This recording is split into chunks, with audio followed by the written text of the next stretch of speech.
Let's go ahead and get started, Roxy. Again, we're happy to have you with us. Thank you. Beautiful out here in San Diego. Gorgeous day. It looks like it. I see it. Yeah. If it's raining around the country, I'm super sorry. Yeah. I know we need the water. Not here. It's just not here. Yeah. Like I said, we're talking about earning listings in the quickest way. So let's just get right into it, Roxy. First, let's start with, does the length of time that someone has been in real estate matter? You know, I'd like to say that it did, but it really doesn't. So let's break that down and peel that back a little bit. One of the things that I've learned in the 22 years that I've been training in title insurance is that we can have some great young whippersnappers with not a lot of baggage, not a lot of wiring, if you will, or specific types of disciplines that they bring to the table. And I have watched them really just enroll themselves in where the audience is today. And they have been able to really address how to connect with someone based on some of the technology that we have available today, number one. And number two, the other one is that they're fearless. So sometimes when we are super seasoned and we have a hard time shifting that ship, you know, very slow moving process to be able to see where the consumer is purchasing and what their behavior patterns are like, it may seem a little bit harder. So the short answer is no, there is no distinguishing mark between a seasoned real estate agent and a brand spanking new real estate agent. What I found is what's in the mind, how fast you can shift, and if you're flexible, and you don't need to be right. Those are all the reasons why I can be working with someone who will do 87 transactions in the first year that they are in, and their moms, and they've got 3 little kids at home, and they've never been to an open house. They just work their technology very, very well. So, yeah. Yeah, so just to reiterate that, if you're new or you're seasoned, you can get that listing. And we're going to talk about ways how you can do that. Exactly. Going right into that, what are some of the unique strategies that agents can use to make sure they get the listing that they want? So let's talk a little bit about that, because many people bring a different type of style.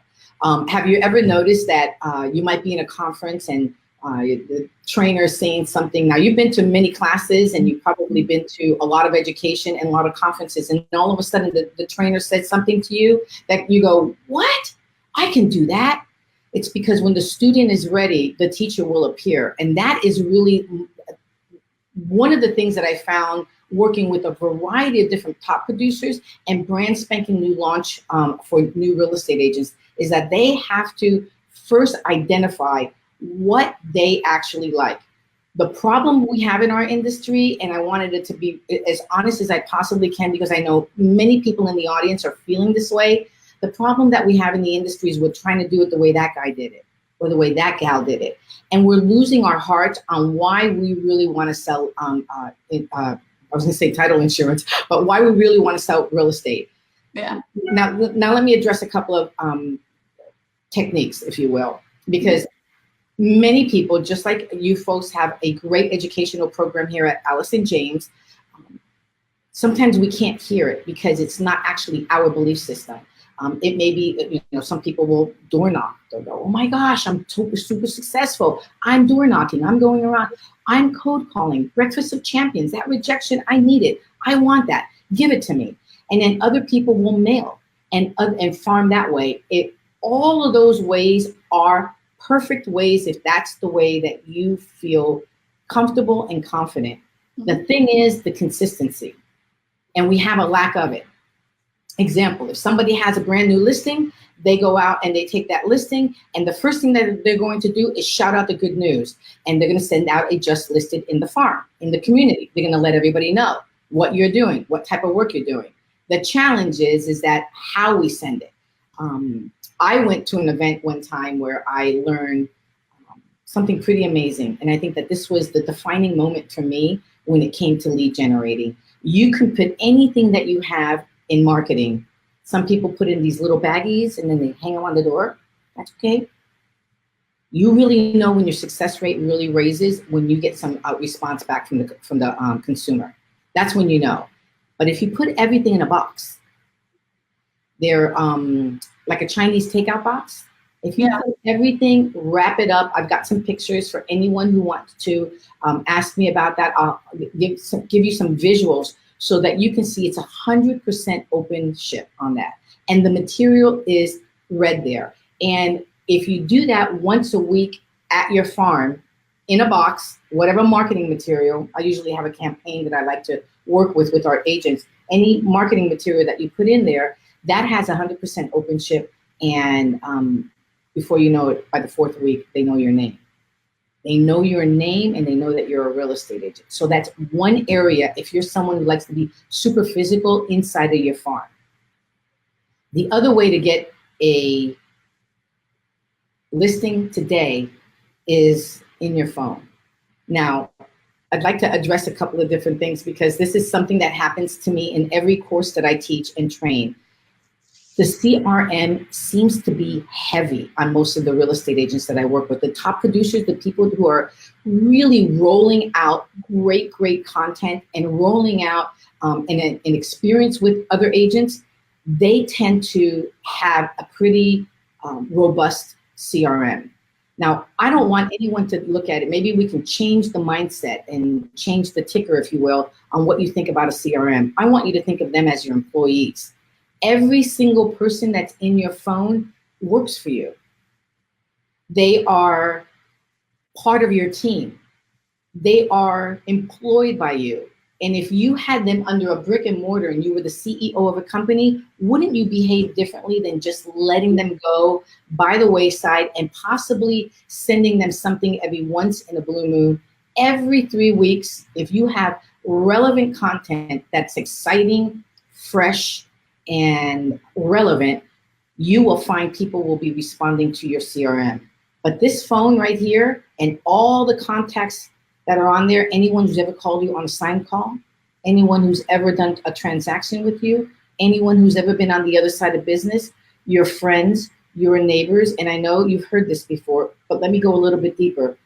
Your children's clubs, their parents, everyone who has an opportunity to be affected by you, that would be your employee. Those people would go into your CRM and those people would be communicated every 3 weeks. And the way that we function here in San Diego with our team is that once we've got that handled, we then step in and help you actually time them out so that you can put 15 pieces that go out every 3 weeks, time. You never even have to come back to it. That is done automated. You don't have to come back in 3 weeks and go, I got to find some other content. Let me see what I'm doing. And then it becomes heavy again, which is the reason why as entrepreneurs, we stop at the first time that we do it.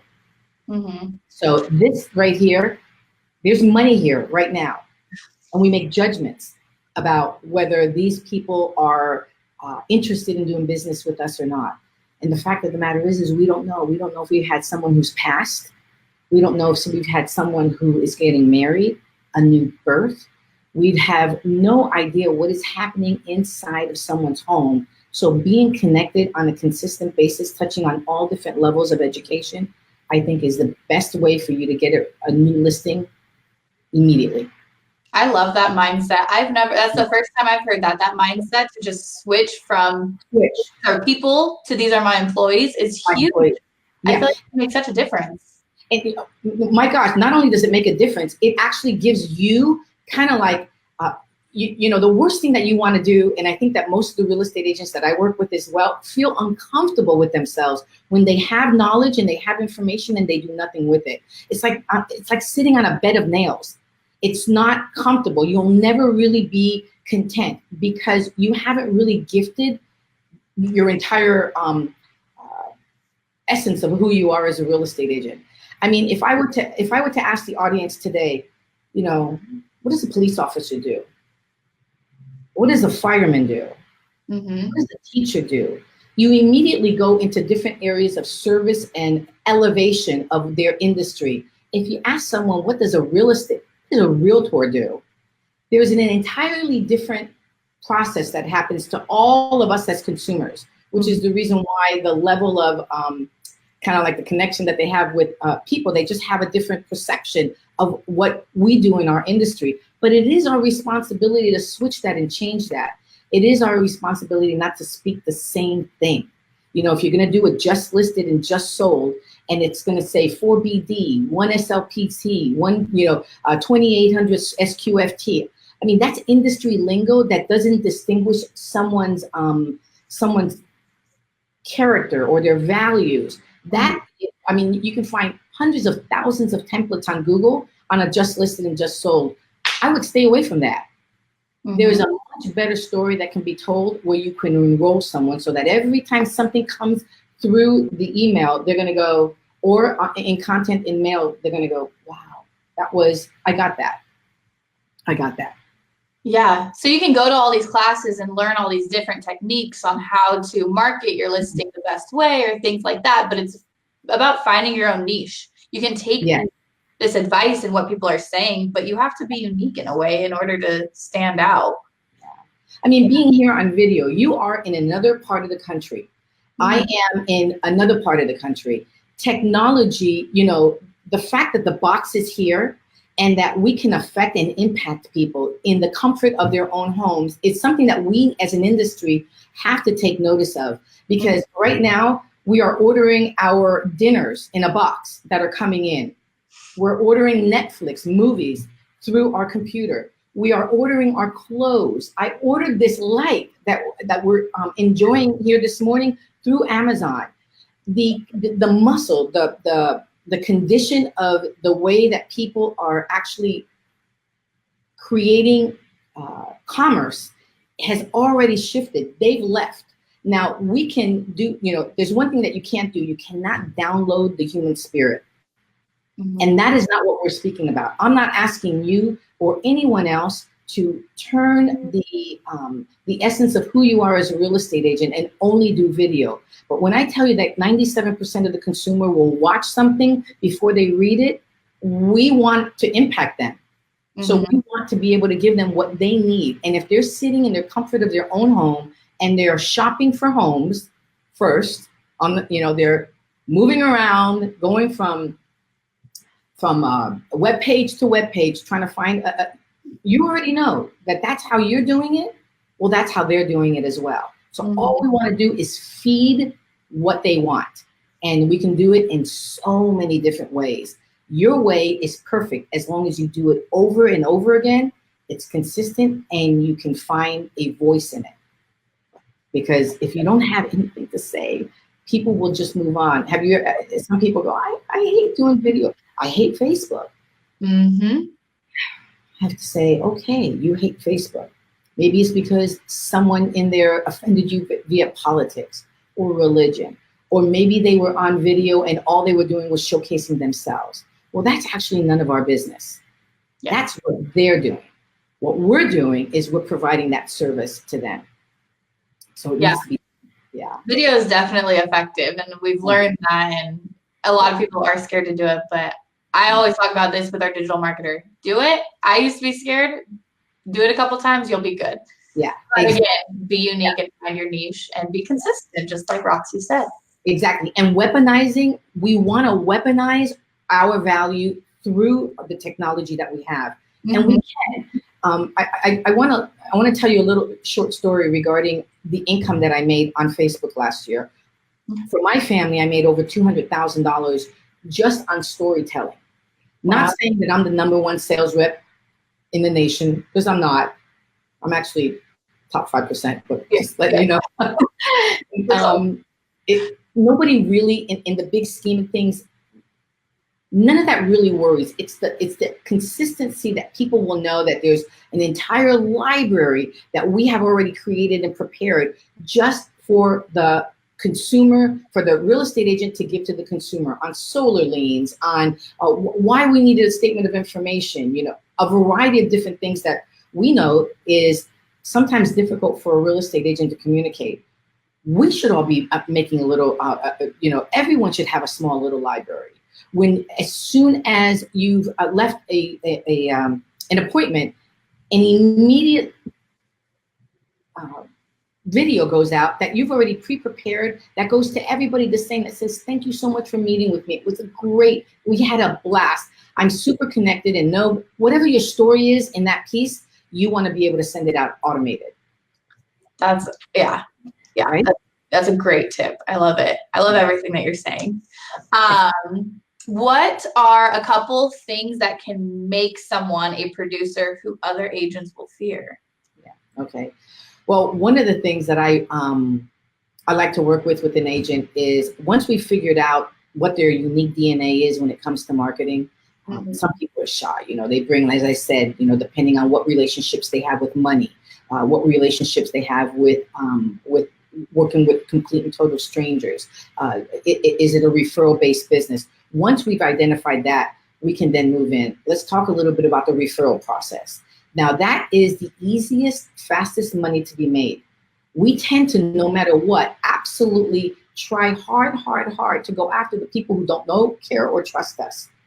But the people who know, care, and trust us, we tend to sometimes, I'm not sure if it's an assumption that they already know we do real estate. There's no reason for them to, for me to continue to communicate with them at such a high level. And the challenge that I'm finding is that our friends are listing with other people, our mothers are listing with other people, our family members are listing with other people, because that's not the hat that we have on. So the most important thing is that we put something in a consistent basis. We map it out. So we take a day timer and we go through it with our teams, and we absolutely put in each one of those dates what pieces are actually going to be distributed. It's not that hard. I've done it in an hour, where we can put a variety of different content together, where it goes out and then it gets loaded up into a CRM. Whatever, if you're using Lion's Desk, whatever you're using, that is your freedom. Doing the work and getting those people in there is the homework. If everyone here said, okay, I'm going to do 3 days of literally going from today backwards, just today's emails in my computer backwards, I'm going to get all those email addresses for all those people that I want to be in contact with, and I'm going to start putting them into my CRM. Then I'm going to go through my phone, and I'm going to start with A's, and I'm going to go all the way down. I mean, I was just giving a larger portion of Carlsbad to work with, and they ended up hitting me with 3,000 emails. I went to Starbucks at 6 o'clock in the morning, and for 2 straight days, I didn't even look up. All I did was enter all of those emails because they were loose. But I got the job done, and once it was done, now I can communicate with these people efficiently. So that's number one. Number one is go through your emails from today backwards. Get all of those people, sign calls, doctor's offices, the nurse, whomever you've got emails, include everyone there. Make no judgment about other people's needs. It's a kiss of death. Don't ask for a referral. It's a kiss of death. It really is. So let me discuss that for a minute. When we do, when we speak about having someone refer somebody to us, there's a variety of different ways that it can be done without ever having to mention the word refer. You can, let me give you an example. I'm at a listing appointment with you, and your name is Lisa. Hi, Lisa. This is Roxy again. I'm so excited to be here today. I've been thinking about what my contribution would be for you today. I got to tell you, I've done an incredible amount of research, not only about this community, but I spent some time walking the community and checking things out. The schools, how long it takes a new buyer to walk to their local coffee shop. I've done a lot of research, and you have some choices and some options as we begin. But I want you to know that as you're going through this process, people are going to be asking you, what's going on in your life, Lisa? And I want it to be easy and natural for you to share the good news of doing business with me, because that's how I build my business, based on your voice. So you can say that right when you start and plant the seed of referrals, because you've already given her something. It's going to be so great. We're going to have so much fun. People are going to naturally ask you what's going on in your life. And you're going to say, wow, I've been working with Roxy Kelemen over at Ticor Title, and she's the diggity bomb. We love her. You've got, oh my gosh, this has been a blast. You want to lift that up without ever even having to say the word referral. So training on your language and being able to put content that's more consistent with the way the consumer is looking at things. Look, you guys, everybody out there, we Google everything. I'm just asking you to be the Google of your inner circle. that whenever they need anyone, anything, any question, not just about real estate, but about every aspect of what you do in your world, that they would look to you first. But that requires work. It's labor. You know, we don't have a little, what do you call that? A little click box where you punch in the morning, and then at lunch you go out, and then at 5 o'clock you punch out, and on Friday you get a paycheck. That's not us. We are entrepreneurs. I work by commission. I start at zero every month, and so does everyone else that's in this podcast. So I want to make sure that you guys know that we have to punch in the morning and start our labor. Mm-hmm. The dog, his dog food, and you got to go to the laundry, you got to go to the cleaners, and you make yourself creatively avoiding the work that needs to be done, then it really is a direct reflection of your income. We all know, right? If those who are making $500,000 a year in income in real estate, it's a reflection of the effort that they've placed. If we're not making any money in income, our reality is it's a reflection of the process that we've put in place. And it doesn't mean that we can't start like today. Those two things, your phone and your email, that goes into the CRM. The rest is gravy. It really is, because content is king, and we can find it anywhere. Just Google it. Just Google's your best friend. Google, my best friend. I Google everything. Exactly. Yeah. And what you're saying is to be the Google for your sphere, pretty much. 100%. And it can be done. I have gone from Carlsbad down to San Diego up to Riverside, and I still have people say, "Oh, you're that lady who has all those videos." I'm like, yes. Yeah. That's me. Yeah. And that's a good thing. Yeah. So who is in charge? Is it you or your competitor? I'm in charge. I'm in charge 50% of the time, and my competitor is in charge the other 50. Let me explain. I am always, especially in my industry, there's so many changes, just like everyone else is going through right now. My job is to always know where we're going and where we're heading. When my competitor is doing something that might be interesting, my job is to reformat that for myself, so that I can find a way. It's not copying, and it's not doing what they do. It's finding my voice in a specific idea. Like technology, no one owns it. Everybody's doing it. If people are doing videos now, well, what are we doing with our videos? What are we saying in our videos? How consistent are we with our videos? Did we name our videos anything? Did you launch a series with an actual name that can be digested? And here's a tip for most of the people out there who want to actually do a video piece. You have to remember that there is so much information coming at us that you will roll just like the scrolling of your Facebook page, the feed moving. We will forget. But when you name something, it comes into existence. I'm going to give you an example. The Coffee Talk series. All of the training that I do is with a cup of coffee sitting in front of me, or I could be actually working with a client, and it's all about having coffee and doing working with the customer. Mm-hmm. The Under the Hat series. That is a series that we created that was everything that's happening that you don't know that's happening. It's under the hat. We took it off, and now you can see. Small Bites series, where we're taking small pieces of education and title, and we're actually, and it's called the Small Bites, tiny little pieces, like what proposition this does and what it does, how to hold title and what that one does. And every day there would have been a small little piece that would go out. But people would say, "Hey, in your series Small Bites, you said something about Proposition 60. Oh, okay, no problem. Go right to it and send that right to the client." Mm-hmm. But it's just all over the place, you guys. It tends to get lost in the ether. People don't remember. So naming your series is important. And again, that goes back to what you said earlier, consistency. Consistency, yeah. We're going full circle here. Yeah, I wonder why that seems to be, I've tried to identify this over the years. I've been selling title insurance for 22 years. And I try to identify what brings someone interest into a class, and then they suspend what they learn when they walk out the door.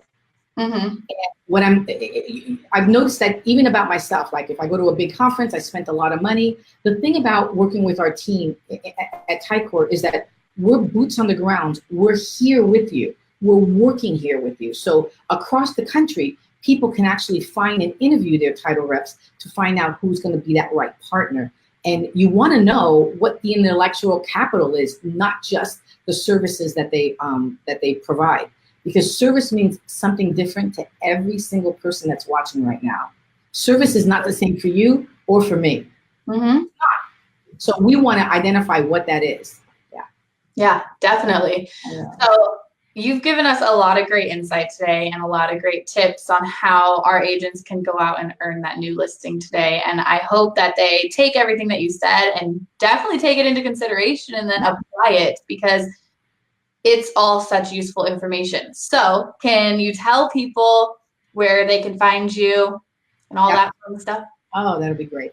So I am located here in San Diego, and I service the Riverside, actually all of California, but mostly Riverside and San Diego. And my phone number is 619-892-5841. Again, 619-892-5841. And my email is sendroxymail@gmail.com.